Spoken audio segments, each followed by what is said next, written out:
ସମସ୍ତଙ୍କୁ ମୋର ଆନନ୍ଦିତ ଜୟଗୁରୁ।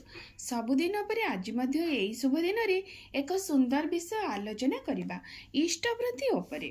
ଶ୍ରୀ ଶ୍ରୀ ଠାକୁର କୁହନ୍ତି, ଇଷ୍ଟବୃତ୍ତି ହେଲା ପ୍ରତ୍ୟେକ ଦୈନନ୍ଦିନ କାର୍ଯ୍ୟ ଆରମ୍ଭରେ ଭକ୍ତି ସହକାରେ ବାସ୍ତବ ଇଷ୍ଟ ସେବା ଓ ନିତ୍ୟ ପୂଜା।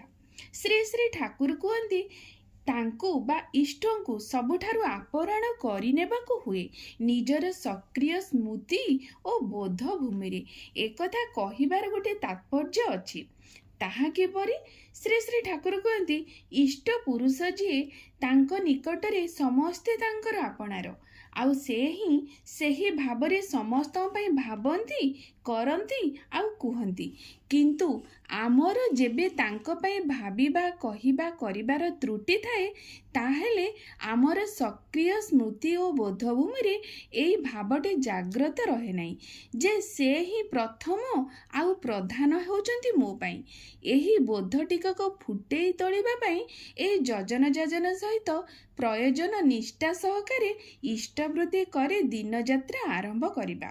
ଅନ୍ନ ଜଳ ଗ୍ରହଣ କରିବା ପୂର୍ବରୁ ଯେ ଇଷ୍ଟବୃତ୍ତି କରିବାର ବିଧାନ ରହିଛି, ତାହାର କାରଣ ହେଉଛି ଆମର କ୍ଷୁଧା ନିବୃତ୍ତିର ପ୍ରୟୋଜନ ଅପେକ୍ଷା ତାଙ୍କର ଅର୍ପଣ ନନ୍ଦନକୁ ବଡ଼ କରି ଦେଖିବା, ତାହାକୁ ପ୍ରାଧାନ୍ୟ ଦେବା। ତେଣୁ ତ ଯୋଜନା ଇଷ୍ଟବୃତ୍ତି ଆବେଗର ସହିତ ନିଷ୍ଠା ସହକାର ପାଳନ କରୁ କରୁ ଆତ୍ମପ୍ରୀତି ଅପେକ୍ଷା ଇଷ୍ଟପ୍ରୀତି ହିଁ ପ୍ରବଳ ହୋଇ ଉଠେ, ଆଉ ଇଷ୍ଟପ୍ରୀତି ସହିତ ଆସେ ପରିବେଶ ପ୍ରତି ପ୍ରୀତି। ଏପରି ଭାବରେ ମଣିଷ ଭିତରେ ସତ୍ତା ପୋଷଣୀୟ ବିକାଶ ହୁଏ, ଆଉ ସେହି ଗୁଣ ଗୁଡ଼ିକ ହିଁ ମଣିଷକୁ ଧରି ରଖେ ଆଉ ବଞ୍ଚାଇ ରଖେ।